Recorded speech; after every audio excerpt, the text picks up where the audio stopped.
19 जनवरी 1990 अचानक से लाखों लोगों को अपने घर को छोड़कर और अपनी जान को बचाकर कश्मीर छोड़कर जाना पड़ा। लेकिन कश्मीरी पंडितों की जब भी बात होती है तो एक सेक्शन, एक वर्ग ऐसा भी इस देश में जो ये कहता है कि ये सब झूठ है। मैं ये जानना चाहूँगा कि उस वक़्त आपकी क्या उम्र थी? आपका परिवार वहाँ पर कैसे था? क्या कर रहे थे आप लोग? और जब इतने लोगों को अचानक एक रात में ही बेघर होना पड़ा तो क्या मंज़र था? देखिए, जैसे आप सूरज के प्रकाश को छिपा नहीं सकते, वैसे ही आप सच को छिपा नहीं सकते। कश्मीरी हिंदुओं के साथ जो हुआ वो आप गूगल सर्च से भी पता कर सकते हैं, और आपके मोहल्ले में या आपकी सिटी में कोई कश्मीरी पंडित रह रहा हो, किसी आईटी कंपनी में काम कर रहा हो, कहीं गली कूचे में क्रिकेट खेल रहा हो, उससे पूछ के भी बता सकते हैं कि आपके परिवार के साथ हुआ क्या है। और वो कश्मीरी पंडित आपको ये बताएगा कि अचानक हज़ारों की तादाद में जो हैं मस्जिदों के बाहर लोग आए, लोकल कश्मीरी मुसलमान आए, और उन्होंने स्लोगन्स किए कि यहाँ क्या चलेगा निज़ाम मुस्तफ़ा, ला इलाहा इल्लल्लाह, और सैकड़ों ऐसे स्लोगन्स। और एक स्लोगन ऐसा भी था जिसमें कहा गया, एसगस कशीर बट न्योसान बट अवर, जिसका मतलब ये है कि हमें कश्मीर चाहिए, आज़ादी चाहिए कश्मीर में, लेकिन कश्मीरी पंडित जो मेन हैं या लोग हैं उनके साथ नहीं, उनकी औरतों के साथ। और हमको बोला कि रलिव गलिव या सिलिफ, या तो आप हमसे मिल जाइए, या तो आप यहाँ से निकल जाइए, या आपको मार दिया जाएगा पूरी तरीके से। तो ये सच्चाई थी कि अचानक हमको ऐसा फेयर साइकोसिस क्रिएट किया गया, भय का माहौल किया गया कि कश्मीरी हिंदू जो एक मिनिस्क्यूल माइनॉरिटी कश्मीर में थे, 19 जनवरी 90 में अचानक इतना डर का माहौल रहा कि सब कश्मीरी पंडितों को वहाँ से निकलना पड़ा। लेकिन सिर्फ ये 19 जनवरी की रात की ही घटना नहीं है, उसके बाद भी कई सालों तक निर्ममता से कश्मीरी हिंदुओं को मारा गया, चाहे वो वंदहामा हो, चाहे वो संग्रामपुरा हो, चाहे वो गूल हो, चाहे वो कोई भी अलग अलग जगहें शोपियां, पुलवामा, श्रीनगर, अनंतनाग में हो। 90 में क्या हुआ, जितने भी प्रोमिनेंट कश्मीरी हिंदू थे, चाहे वो टिकलाल टपलू हों, चाहे वो जस्टिस नीलकंठ गंजू हों, चाहे वो writers, scholars, secular voice Sarvanand Kaul Premi हों, सबको एकदम बुरी तरीके से मार दिया गया। और ये किसने किया? आप कहते हैं कि आतंकवादी पाकिस्तान से आए और उन्होंने किया। हाँ, पाकिस्तान ने तो किया, पाकिस्तान ने स्पॉन्सर किया टेररिज्म, ट्रेनिंग दी, बहुत कुछ किया, लेकिन ज़्यादातर कश्मीरी पंडितों को तो कश्मीरी मुसलमानों ने मारा। यासीन मलिक कश्मीरी मुसलमान है, बिट्टा कराटे कश्मीरी मुसलमान है, JKLF को पैसा, रिसोर्सेज, ट्रेनिंग पाकिस्तान की ISI ने दी, लेकिन JKLF में कश्मीरी मुस्लिम आतंकवादी हैं।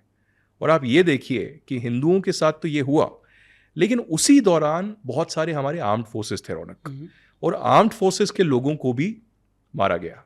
एक ऐसी घटना है जो मुझे हमेशा विचलित करती है, और ये 90 की ही जनवरी की घटना है, जब एक रावलपुरा करके जगह है श्रीनगर में, एयरपोर्ट के पास, वहाँ पर सुबह के 6 बजे के आसपास एयरफोर्स के कुछ अधिकारी वहाँ खड़े हुए थे।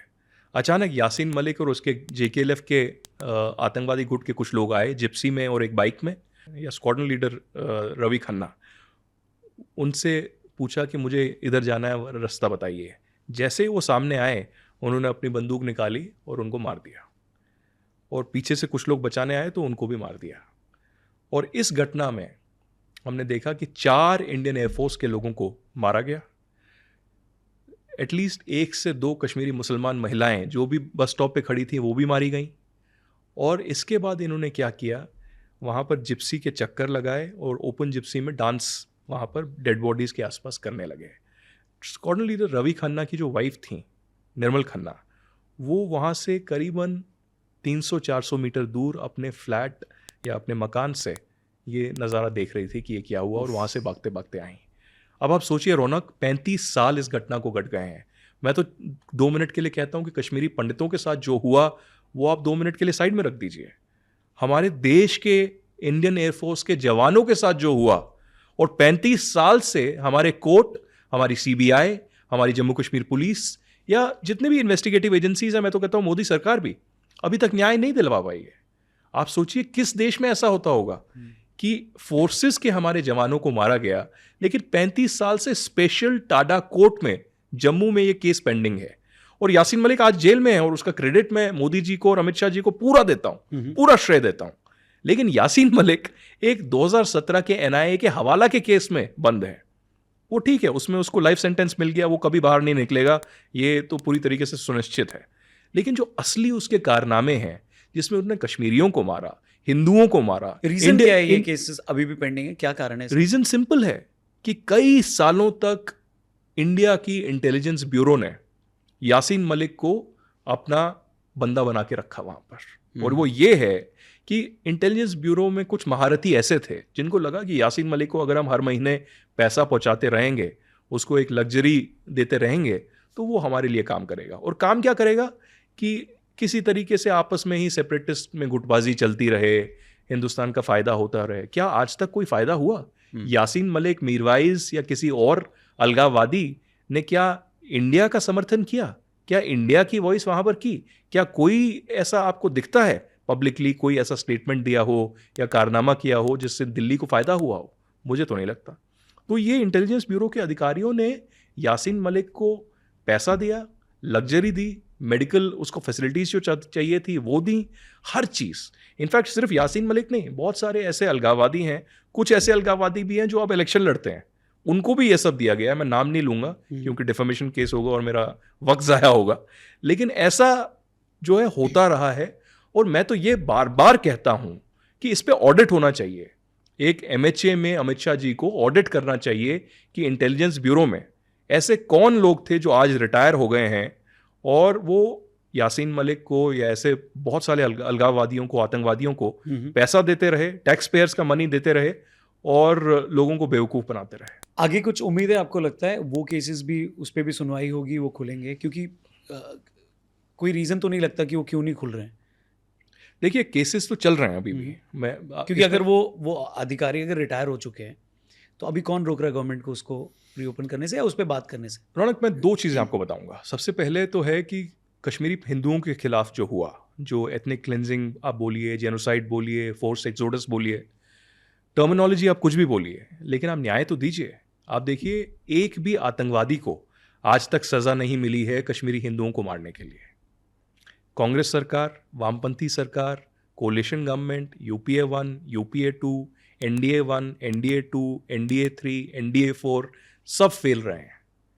कश्मीरी हिंदुओं को क्या चाहिए? न्याय चाहिए, कोई उनकी आप बीती सुने, ये चाहिए। और मैं आज ये भी कहूँगा, बीजेपी के जो टॉप लीडरशिप है उनको पता नहीं क्यों ऐसा लगता है कि कश्मीरी हिंदू कांग्रेस के समर्थक हैं। अच्छा, बिल्कुल। ऐसा क्यों? ये इसलिए क्योंकि इंदिरा गांधी के जो कोटरी थी, इंटरनल कोटरी, 4-5 एडवाइजर्स थे, सब कश्मीरी हिंदू थे। और आपने नेहरू का भी एक लेगेसी देखी है कि लोग एंटी नेहरू हैं, कुछ ऐसे करतूतें भी नेहरू ने या कांग्रेस ने की जिसकी वजह से देश को सहना पड़ा, चाहे वो यूएन में हो, चाहे वो कश्मीर को मुद्दे पर हो। लेकिन नेहरू ने जो किया या इंदिरा गांधी की कोई कोटरी थी, तो उसका कश्मीरी पंडितों से क्या लेना देना? तो मुझे ये, मैं तो आपके माध्यम से मोदी जी को, अमित शाह जी को ये कहूँगा कि नेहरू जी के खिलाफ जो आपके ओपिनियन है उसको सब रिस्पेक्ट करते हैं, लेकिन आप कश्मीरी हिंदुओं के खिलाफ ये धारणा ना रखें। मुझे तो ऐसा लगता है कि Kashmiri Hindu at least 80 to 90% BJP को सपोर्ट करते हैं। और ये दिखता इसलिए नहीं है क्योंकि कश्मीरी पंडित आर स्कैटर्ड। कश्मीरी पंडित अब कश्मीर में तो रहते नहीं जी। आप ये सोचिए रौनक कि 1990 में कश्मीरी हिंदू 500,000 से ज़्यादा वहाँ पर रहते थे। आज 10,000 मुश्किल से होंगे। और मैं परिवारों की नहीं बात कर रहा, 10,000 कश्मीरी पंडितों की बात कर रहा हूँ। और जम्मू में करीब 1,00,000-2 लाख होंगे, दिल्ली में 1,00,000-2 लाख होंगे और बाकी दुनिया भर में कश्मीरी पंडित होंगे। तो मुझे तो सोशल मीडिया पे आप एक ओपिनियन पोल ही कर देंगे कश्मीरी पंडितों को, आपको लगेगा 80 to 90% बीजेपी को या मोदी जी को सपोर्ट करते हैं। तो ये धारणा रखना गलत है। दूसरा, मुझे लगता है जो केसेस का आपने जिक्र किया, पहले तो आप कमीशन बनाइए। आपने जो सिखों के साथ कार्नेज हुई, मैसेकर हुआ, राइट्स हुए, उस पर तो 40 साल से न्याय चल रहा है। अभी सज्जन कुमार के खिलाफ केसेस जो हैं अभी भी चल रहे हैं। तो क्यों कश्मीरी हिंदुओं के साथ जो हुआ, जिस निर्ममता से कश्मीरी हिंदुओं को मारा गया, भगाया गया, उस पर इन्वेस्टिगेशन क्यों नहीं हो सकती? उस पर कार्रवाई क्यों नहीं हो सकती? आप इतनी ही कार्रवाई कर दीजिए कि एक कमीशन का गठन कीजिए और बोलिए कि कश्मीरी पंडित जो आना चाहता है न्याय के लिए हमारे सामने आइए और बताइए।